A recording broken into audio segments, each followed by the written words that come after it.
When a man tried to lure a little girl into his truck, she knew just what to say to scare him away.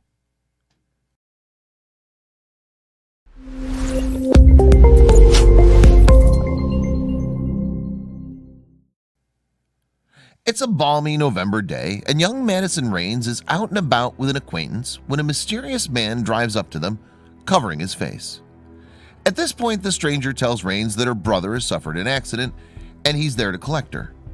When he demands that she gets into his car, she offers a startling response. A resident of Santan Valley, Arizona, Raines was taking in the sights of her local neighborhood on that fateful day. School was out and she was enjoying the freedom that came with it. For a lot of us, moments like these mark some of the best times in our lives as children. However, as youngsters, we were far more vulnerable to danger, especially if we were out alone without our parents. Raines was no different in that regard, as we'll soon discover.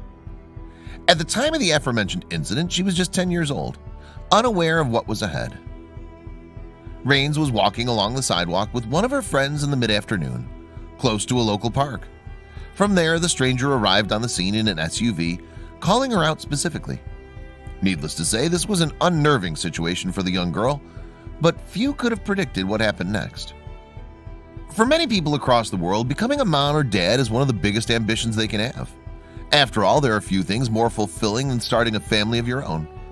But this particular role brings with it a lot of responsibility, as parents are tasked to guide their child through the early stages of their life. If we think back to our own childhoods, some of the most important lessons we learned were from our parents. So with that in mind, we would no doubt look to replicate that should we become moms or dads ourselves. Raines' mom, Brenda James, certainly employed that strategy. She'd previously made an inspired suggestion to her family. A native of Mesa, Arizona, James is a married woman with children of her own, including the young Maddison Raines. The family now live together in Santan Valley, a suburban area of the state's capital, Phoenix. And in terms of life skills, the mom is a trained medical assistant. As for Raines, she was in the 5th grade back in 2018, continuing her journey through the school system. During that period as a student, you'll be learning a lot of new things about various subjects, ahead of the jump to middle school. But thanks to Mom, the Santan Valley resident was also taught a significant life lesson away from the classroom. For you see, earlier that year, James had read an article that had stirred up some memories from her own childhood. Following that, the mother then shared the story with her family before devising an interesting plan. She looked to teach her children a valuable lesson in how to deal with strangers. From a young age, most of us have been told to avoid engaging with strangers outside our homes. While that might seem like an obvious bit of advice now, children can be easily led into certain situations. As a result of that, responsible parents are generally keen to prepare their kids for potential scenarios when a stranger might approach them. On that note, the National Center for Missing and Exploited Children has provided a shocking statistic on its website. According to the organization, more than 1,600 cases of attempted abductions were reported in 2018. And to break things down even further, a post on the site raised some important points. The post read, "NCMEC collects information concerning attempted abductions of children by individuals unknown to the child. Based on over 10 years of data, NCMEC identified that attempted abductions occur more often when a child is going to or from school or school-related activities. That wasn't all, though, as we're about to find out. School-age children are at greatest risk on school days, the NCMEC post continued, both before school and after school, 7 to 9 a.m. and 3 to 4 p.m., and after dinner time, 6 to 7 p.m. Attempted abductions most often occur on the street while children are playing, walking, or riding bikes. Off the back of that, another interesting point was raised by the NCMEC. If you're wondering why school children are at most risk, the organization outlined that young kids tended to stay alongside their parents more often than not. Yet that isn't the case with pupils, as they'll likely be on their own while going to and from school. So, given the dangers that youngsters face, some of the techniques of potential abductors have been shared online. Not only does that help the parents who want to teach their kids, but the children themselves can also read up on what to look out for. Should you be concerned, here are a few more notable examples. For instance, one technique has been dubbed the help lure online. In that situation, the stranger tries to grab the attention of a young boy or girl by asking for their assistance. To avoid confusion, parents have been advised to tell their kids that adults wouldn't normally ask them for help. Meanwhile, another method has been referred to as the gift lure on the World Wide Web. Much like the previous example, this involves a child being approached by an adult they don't know. But on this occasion, the older individual attempts to lead their target away by promising them a gift or a present. If any moms or dads are wondering how to prepare their kids for that, the MSN website provided a good piece of advice. A post on the site read, "Remind your child that he should never accept gifts from anyone, including someone they know, without first asking for permission from a parent or guardian." Furthermore, the name lure could prove somewhat problematic as well. As the title suggests, the stranger gets the attention of the boy or girl by saying their name, hinting that they know them in some way. Due to that, the kid might drop their guard and feel safe to follow the aforementioned adult. However, MSN offered an additional solution to the problem. The post continued, "Teach your child that he must always ask for permission before going anywhere, following someone, or getting into a vehicle with them. Remind your child that he has the right to say no in any situation that leaves them feeling uncomfortable or scared." Yet, of all the listed techniques known to be employed to lead youngsters astray, there's another that's arguably the scariest of them all, known as the emergency lure. This involves a stranger telling a child that a member of their family is in difficulty. Then the former insists that they're at that location to take the youngster back to their parents. For a child, this is probably one of the hardest ruses to see through. After all, a friend of the family could very well be tasked to collect them in an emergency, even if they don't know one another. But the kid in question might still have some qualms as to the legitimacy of the stated emergency should that happen. Raines can certainly attest to that, as she was faced with this very problem back in November 2018. Like we previously mentioned, she was out with one of her friends during that period in Santan Valley. And unfortunately for the 10-year-old, her afternoon was turned upside down by a suspicious individual. Looking back on that fateful day, Raines and her mom sat down for an interview with TV news show Good Morning America a short time later.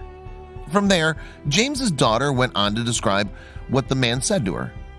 On the show, she reveals, "He was covering his face, and he told me that my brother had been in a serious accident."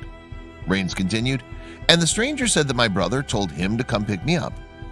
At that point, the youngster recalls the lesson that her mom taught her earlier in the year.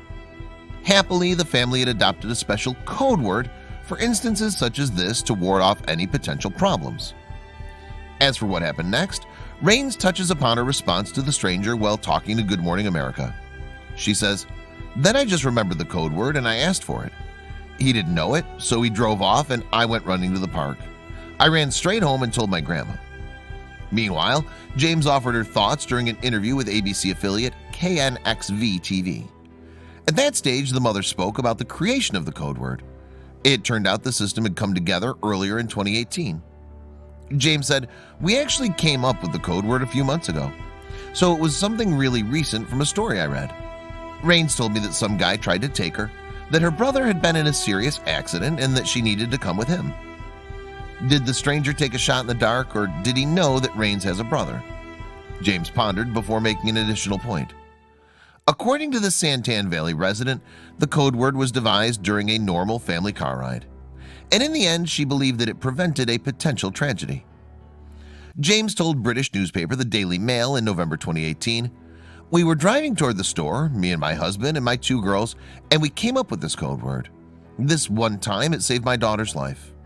Furthermore, when Raines returned to her home after the incident, she made a tearful 911 call relaying what transpired, which brought the local police in. At that stage, the Pinal County Sheriff's Office went on to make a statement via its official social media page. The Facebook post was shared about 24 hours after Raines' unsettling encounter, covering everything from her point of view. But that's not all, though, as we're about to find out.